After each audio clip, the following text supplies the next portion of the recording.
Okay, welcome everyone.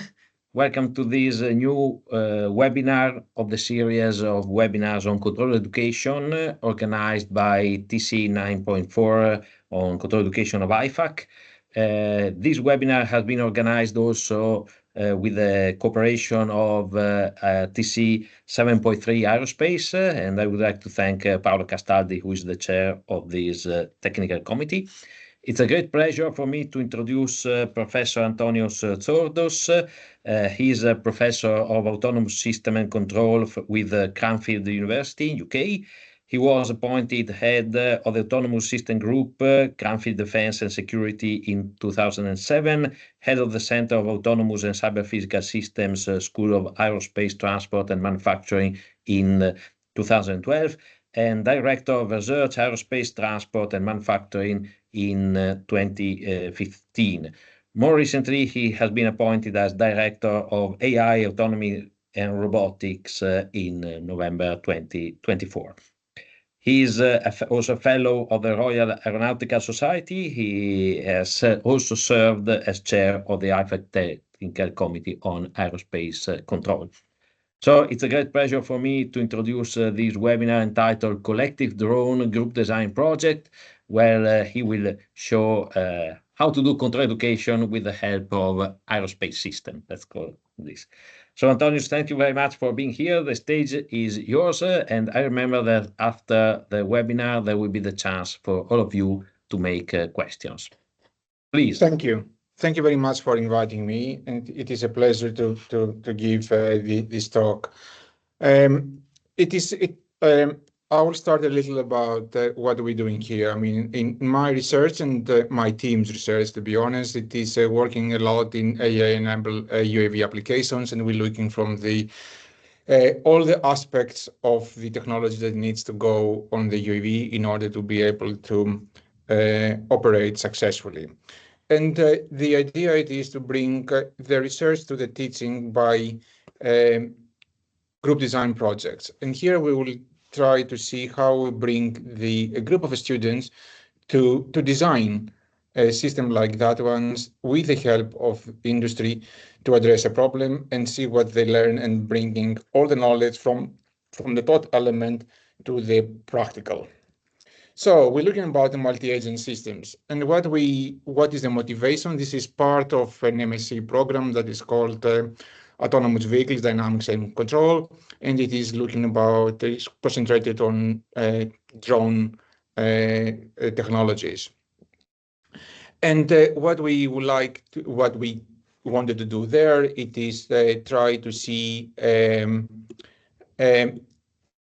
a project-based learning. So we start looking how to live from a teacher-centered top-down part of the course to go to the learner-centered bottom-up approach. So we're giving a project to the student, and the students needs to be able to organize themselves and address that ones. We just looking and not involved on these ones, but helping and see how they are evolving. So what we would like to do it is we try to enable the students to critically formulate, solve, evaluate an engineering problem, design, build, and fly of autonomous multiple rotors. So we're looking at the different elements from there. We're doing the autonomy with the model, the platform with its own guidance, navigation, and control, the payloads with sense, planning, and acting, and the interactions with the environment and the other platforms. And we would like the students or the group of the students to address the system as a whole. So what we expect from them, it is to design, build, and fly autonomous multiple rotors by integrating and apply the the technical knowledge they obtain from the course. This will the whole idea it is that will help them to gain experience in working in a team with other engineers addressing collectively a problem. So we're having a number of intended learning outputs, and that means they're looking for how critically evaluate the challenge, how they organize themselves, how they practically try to solve not only their own problem, but collectively the problem. And that means how effectively working as a team. So they try to find the dependencies between the different elements in order to solve the problem together. We don't want to having a very good control, but a very good guidance. We don't want to have a good guidance and control, but not navigation or decision making. We would like to having a system approach on the problem. So the scenario is provided from our industrial partners, and what they was about it is surveillance. So they say you can having a number of quadrotors.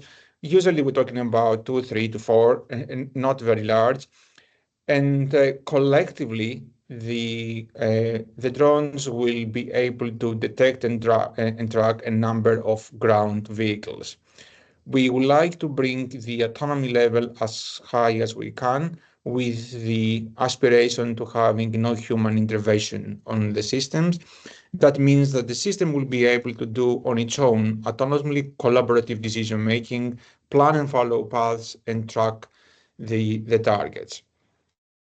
And the key performance indicators that we say how successful or not it is the time to detect all the targets, the estimation error, and the tracking errors. And that's what is given to students and explain that this is what we would like for them to work. The group, it is about 6 to 7 students. So they have done all the taught elements of the course, and they try to see how they can transfer that knowledge to the practical problem solving now.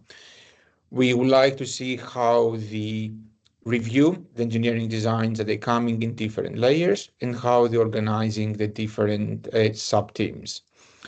We would like them in each review to start looking the functional and performance requirements to define them, see how they develop them, and see what kind of concept, components, and characteristic each subsystem will have, and how they can identify both the risks and mitigation plans while they're developing their overall development plan for the solutions.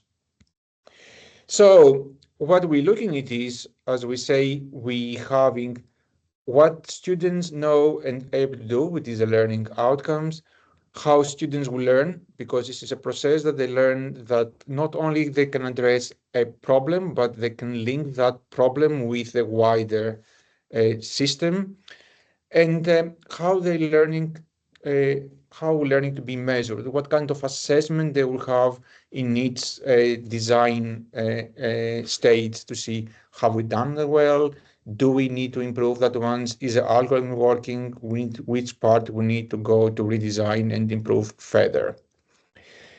The sub-team activities, and this is it is for them to decide how many people allocate in different parts. But roughly, and that's the guidance we give to them, there is a situational awareness activity, and guidance, navigation, and control activity, and the communication and the task allocation activity. Now, they can decide where they would like to put more the effort. Will they man its task, its activity with the same number of people or not? But they would like to see also how they run in parallel and how they inform each other. So for the task allocation activity, and this is the outcomes of the group design project as they did. So the slides are presenting, it is the ones that the student solutions developed in the last year. It is they wanted in the task allocation to develop a high level decision making to allocate the search patterns, and to for assign different platforms for different targets to track. They need to be able to switch between search and tracking mode, and they will be able to change the allocations that they're having depending on the activity of the targets. The situational awareness, it is just developing algorithms to detect the track targets with onboard sensors. That can be image processing, it can be target detections, it can be sensor fusion. It is for them to decide what kind of platforms what kind of payloads they will have. And they would like to not only select the sensors, but the algorithms to minimize the computational and cost, and that means also the timing of that one. For the guidance and navigation and control, it is to develop both the flight control, but also the path planning, the different search mode for the area that they're looking, and the different tracking mode. How do they maintain the field of view from the targets? And communication, it is just to ensure that they're having the quality of services they would like for communicating one from another. It is more or less going down to down select the communication modules and protocols. And that will be by understanding what kind of functionalities they would like from the communication. If we start first with the guidance and navigation, the students decided that it will going for a simple PID controller for the flight control, and then they will using the automatic waypoint following with some geofencing and tracking and collision avoidance. This was what they decided to do on the guidance navigation and control. On the PID control, they decided to remove the integral and derivative gains in the tuning process. They tried to increase the proportional gains to observe the vehicle actions.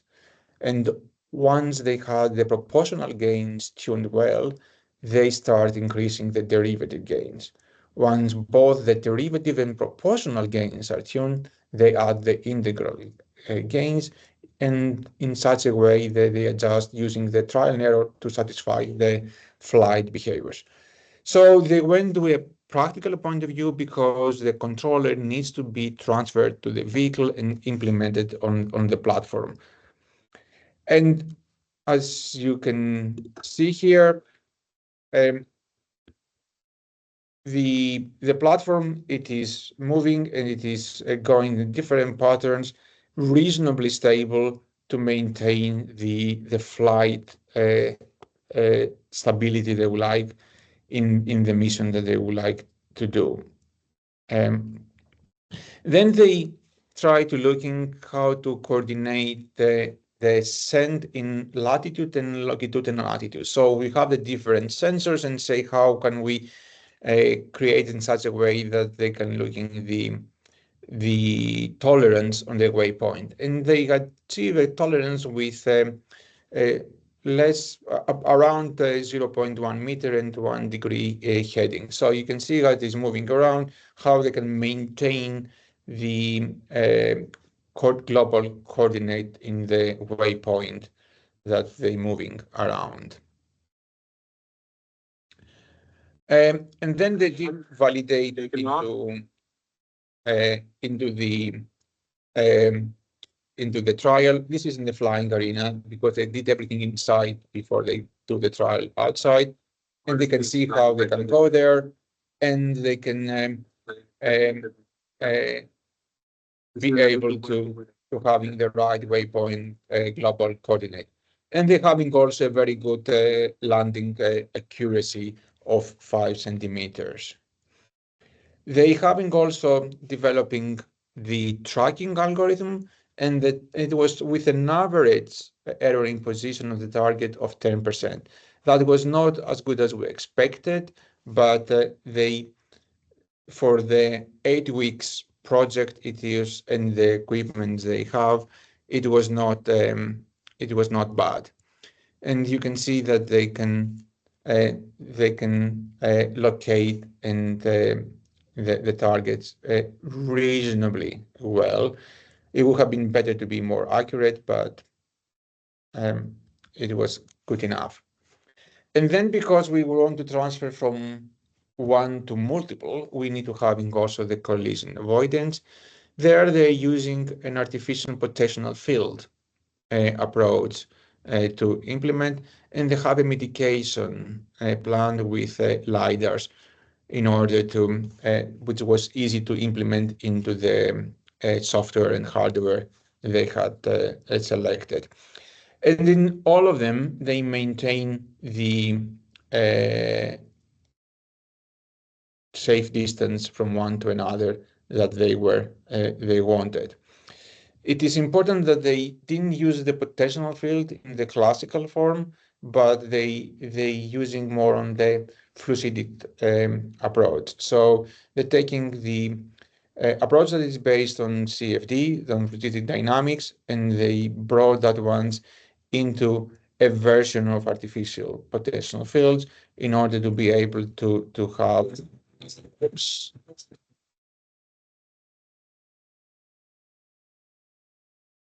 to having both how they can avoid obstacles, both dynamic and static. And you can see here on the simulations, they have see how they can go and changing.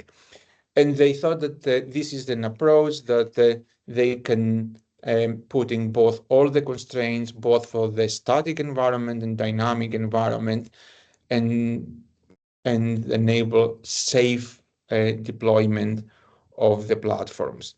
They can using different constraints, different safety margins, and they can having different moving and static obstacles at the same time. So it was a very interesting approach of them, and that can be integrated well with the flight control they have put. And it is linked with the non-flying zone. So if you're having also dynamic airspace and not only dynamic environment, it can taking that ones into considerations. So it is not only that you're having obstacles dynamics that I mean other objects that other platforms they are flying around, but it can be also the airspace can be changed and can having different fly zones that can be available at each time. So you can taking that one as well, and they have managed to cope with that as well. And it was also easily implemented both on the synthetic environment and later on the actual ground control station and platforms itself. So on these ones, the students decided, as you can understand, to put in more effort on the waypoint coordinations and collision avoidance rather than the flight control, because if they have that ones, they can have a simpler flight control system. On the second task, which was the communications, it was simpler, easier. There they decided the requirements. So it is not a communication course, it is an autonomous vehicle dynamics and control course, but because you're having multiple vehicles, you need to having some type of communications. And they would like to see if they can understand how robust and strong the strength of the signal it is, the range that they need, optimal range to achieve the mission, how much further the communications they would like to having, if they're using Vicon inside here, it can be outside. They were using sensors that they are in the infrastructure, and they can have in GNSS, and what is the latencies they have in broadcasting the signals from one to another. So the Vicon system, it is indoors, represents the GNSS from outdoors. They had a router that they provide to the different platforms, and they're developing, they connected with the ESPs via Wi-Fi, and they try to find the characteristics and the performance of that ones. And in the flying arena, they try to see, and this is a flying arena that it is not square, but it is an L shape, and that means you can having some, you don't have a direct line of sight from one side to another.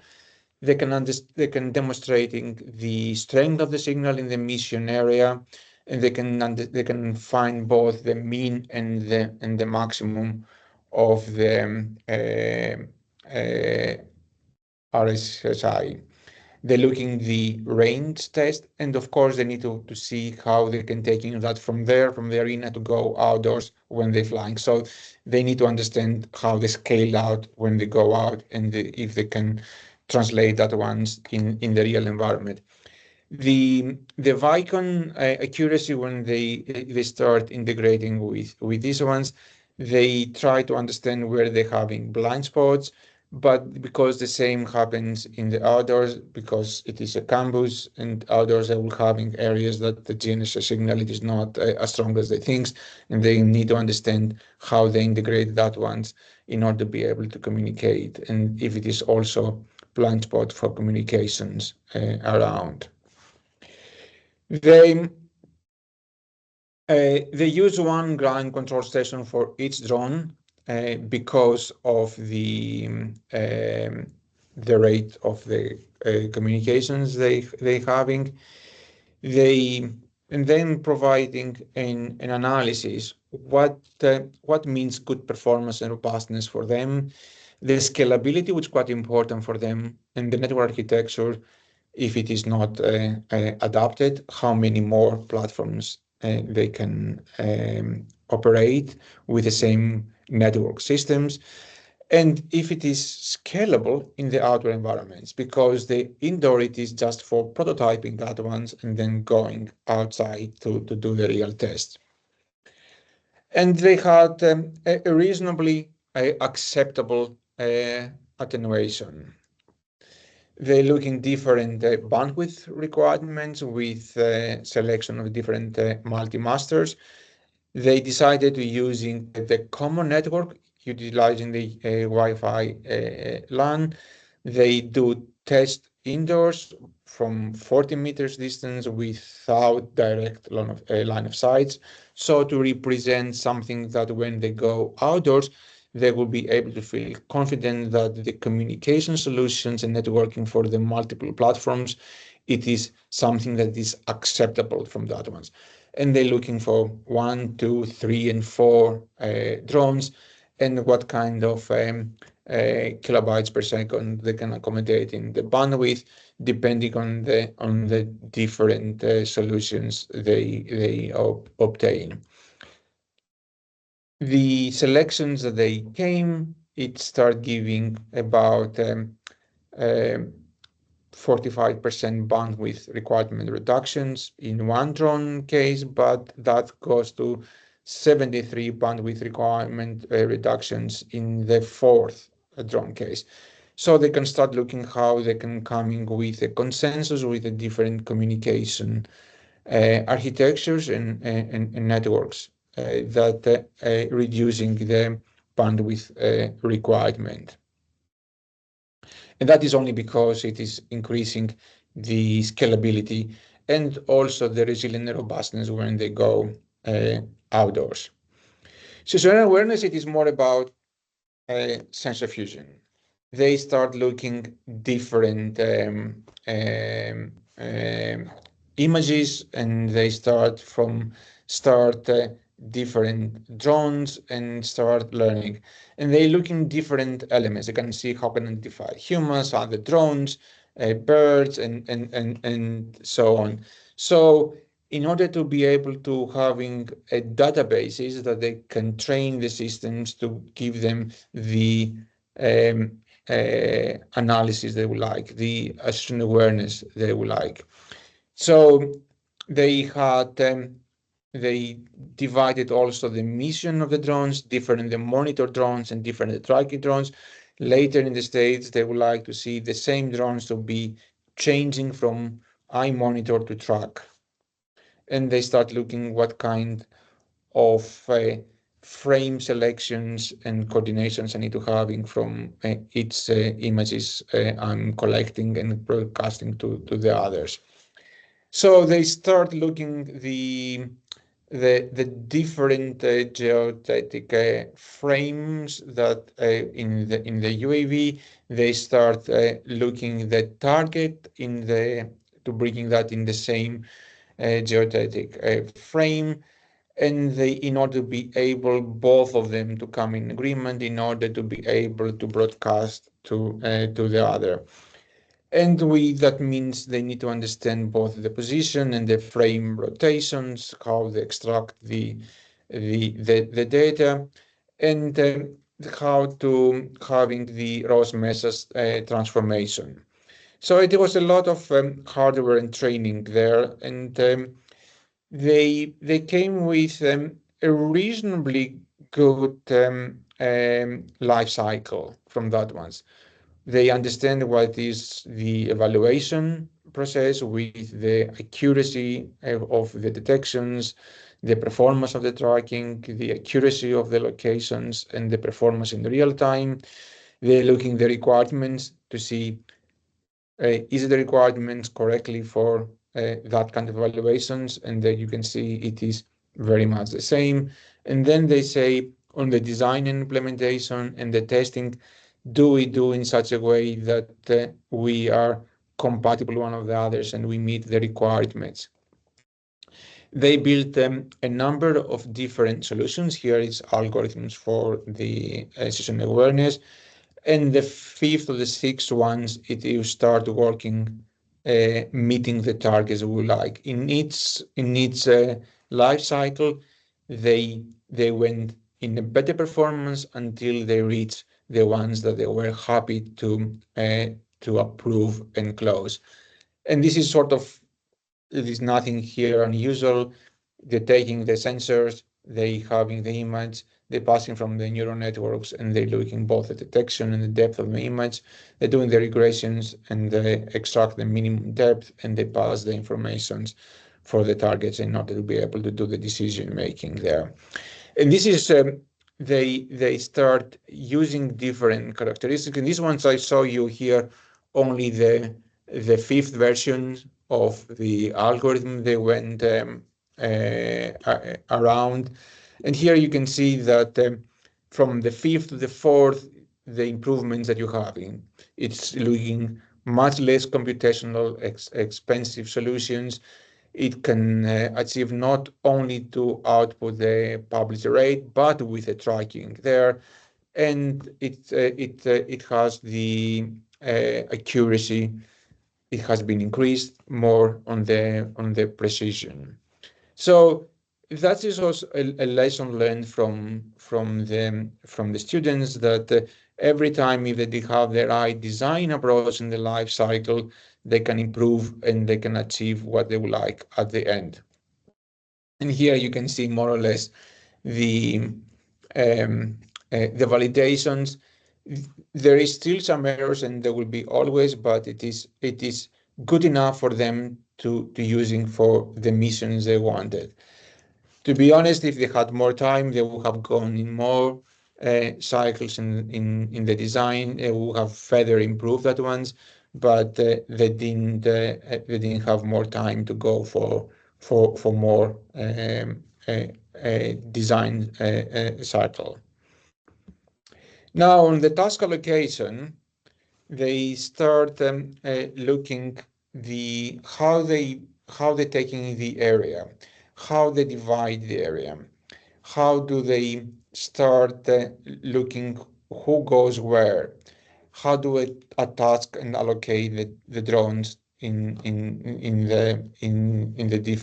the search platform, in the search patterns they having. They used the Hungarian algorithm for the implementations. I will show you that they try some other solutions, but they didn't have time to implement that ones. But the reasons that they end up with the Hungarian algorithm for the task allocation, it is because it was much they feel more comfortable on implementing on the platforms and ground control stations and having the results that they would like to have. So what they having in the task allocations, first it is to allocate the targets. The targets allocated sequential, they generated in single events and they're triggered by detections, and then the detections are going in a queue. Um, a very simple round auction algorithm is chosen in order to see to score all the functions with the same approach as in the area of allocations and now relative to the target location. And then they score proportional to the drone battery health or endurance if you prefer, and the inverse of the distance to the target. And then it asks the conflictions run around how they can allocate. So they having a very good thinking about they would like how they would like to approach the target allocation in such a way that they don't come to deadlocks. And they will, the interesting thing here it is they start taking into account the endurance of the drones.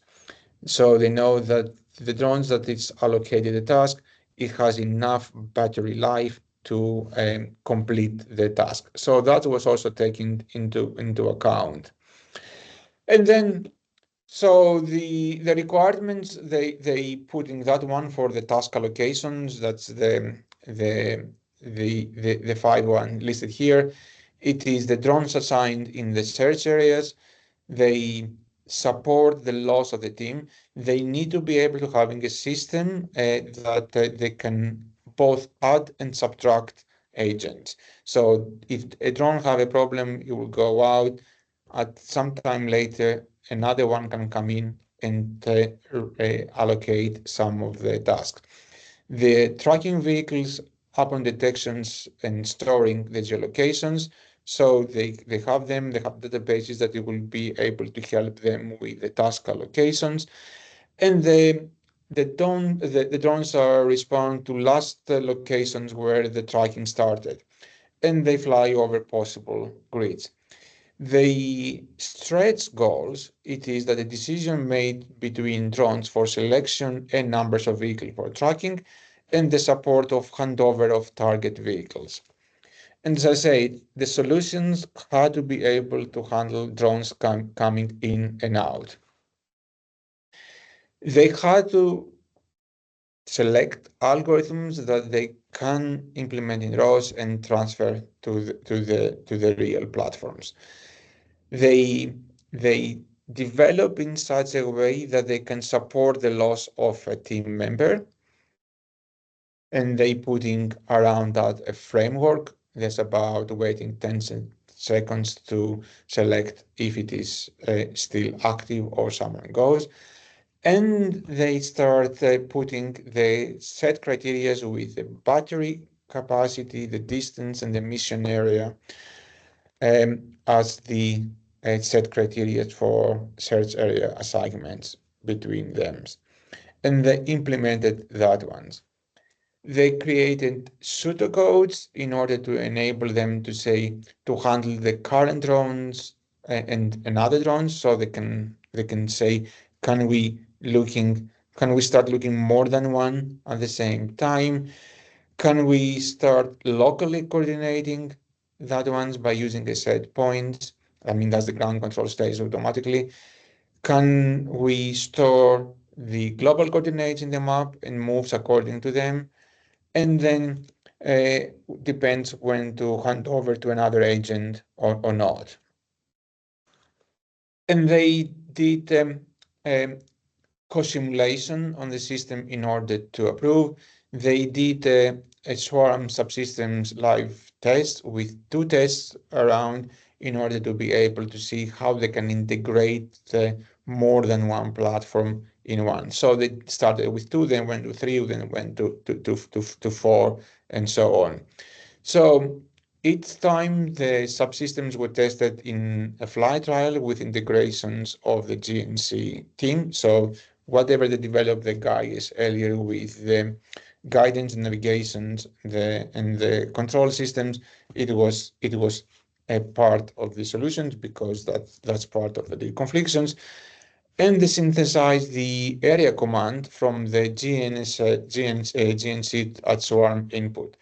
Then they try to see the algorithms to allocate an area tasking on the single test drone members in the swarm, and then they try to see if the drone accept the waypoint by the GNC and the drone attempt to fly to the waypoints. So they try to see in a co-simulation environment how that can happen and how can they trigger the right decisions in the task allocation at each time. You may see that here that there is a conflict of the decisions that they're making, the students in the development of solutions. They would like to try novelty on the algorithms, but at the same time, they want to having algorithms that they are confident they can implement on the real system. In an 8 weeks times of the development, they have to balance between and the one and the other and see where they would like to increase the complexity and where they would like to go to decrease the complexity in order to achieve the solutions on the problem they're having. They start looking about how they can divide the area, how they can using the positions and the mission area in a simulation environment and see how stable as the situation evolves, how stable the algorithms it is. What you don't want it is you want to having the consistently allocate based on the minimum available total costs for the whole mission for the platforms. And that's sort of what they achieve. As I say, they choose the Hungarian algorithm because they know that it required the polynomial time, and that was the first reasons. They knew that the time in this implementation was noisy, and that's what they took into account, but the exponential trend is starting to emerge when they apply that ones, and the time for overall it was overall low for the number of drones in the swarms. That means also it enables them the scalability if they wanted, and also the limiting area algorithm by the swarm clustering also kept the a cap on the exponential increase. So they achieve what they would like to have on that approach. And if you can see the demonstration, you see that drones assigned the first task, the first one gone, then the second one go. They lose line of sight, but they don't hit one the other, and they can coordinate it to say who goes where and follow. In these ones, the targets are virtual because this co-simulation, so it's on the synthetic environment, it comes around, and we wanted to see only how the platforms are react one with the other when we send them different signals. They did try to be for completions on the synthetic environment different algorithms that they didn't implement on the actual system. They thought that if they increasing the number of the members of the teams, they will need to go to different algorithms. And on the synthetic environment they develop, they try both a two bio-inspired approach. One is cloud sharing, and one it is pseudo-central network. The ones it based on the bacterial-based bio-inspired approach, and the one in the honeybee organization structure. And it was working. So they had alternative solutions which they didn't opt to implement on the day because they didn't have the confidence and the time to make sure that this one is implemented correctly and operating with the rest of the system for the trials that they were planning. Then going to the system integrations. So when we are looking the whole system, we start seeing that they develop a swarm strategy when they're looking back, that it was more decentralized ad hoc drone networks. That's why they managed to reducing the requirements on the bandwidth. They they managed to having a search area divided based on the number of available drones, and they managed to do that once depending on the number of drones. They can have 3, they can have 4, they can have, and then be able to adjust that once. And they produce stable outputs without communicating between drones. It is not that they didn't have any communication at all, but they have reduced the bandwidth that they needed between themselves, and that was the the the one of the key achievements of that ones. Then the targets assigned with a simple round auction algorithms, which is treated sequential on assumed to be sequential events.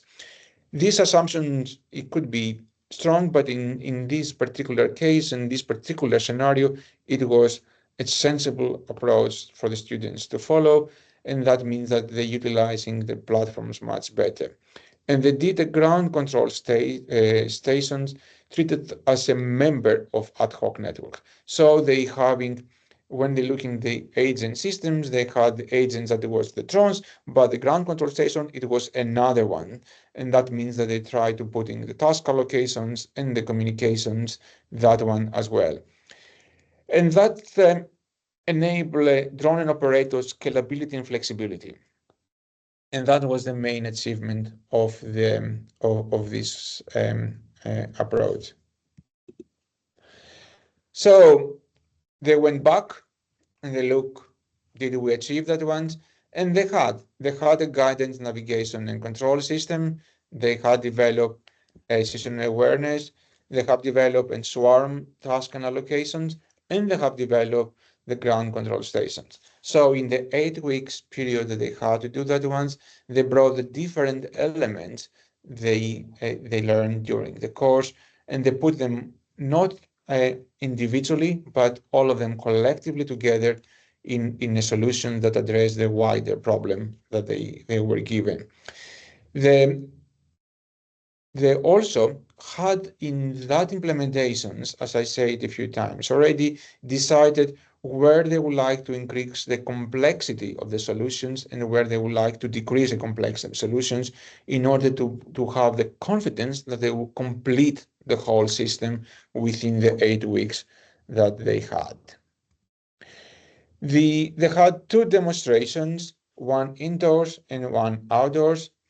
The indoor simulation, the indoor simulation, it is try to see how they can do the surveillance demonstrations, and you can see here the outcome. The number of the drones on the indoors, it was limited because of the size of the arena.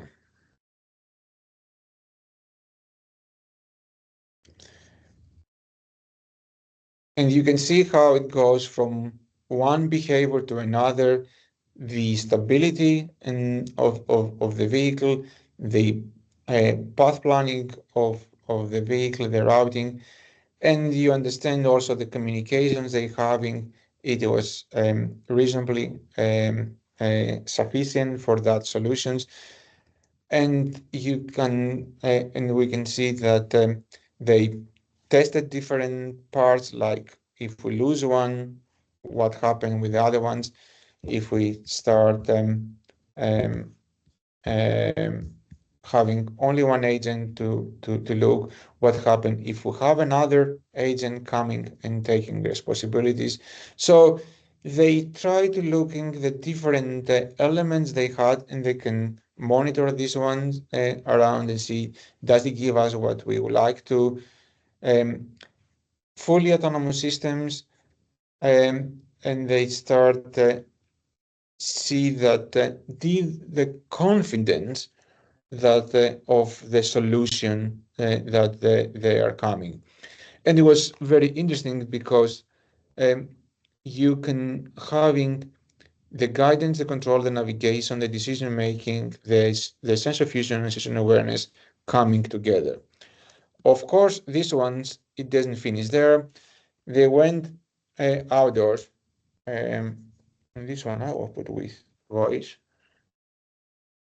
These events are very beneficial because they allow us to take the theoretical concepts we've been taught in courses and in lectures and apply them to something which ultimately has to work on the big day. It's very impressive to see all our UAVs taking off at the same time and doing almost exactly what they have to do. I'm really proud of my teammates because they spend like all nights, all days in the lab and make the whole system works. Working with industry has given myself, but also my team, a glimpse into how complex problems such as these are tackled. And I would like to conclude this presentation that this exercise helped the students to gain the confidence to go to other adventures while they were here. And they went to two different competitions with the hands-on activity they had. They developed as part of the Cranfield, the solar UAV platform, and they tested. So they gained the confidence that they're doing other activities around after these ones and engaging with other competitions around. And they also develop, they went to IMAKI competitions, and they're developing indoor flights, and they did the controls that they have developed there and the missions they developed that again, and they went to flight trials, and they tested the platforms, and they went the competitions of the IMAKI. They came on the top 4 of the competition that we have here. Thank you very much. Thank you very much, Antonios, for this very inspiring talk.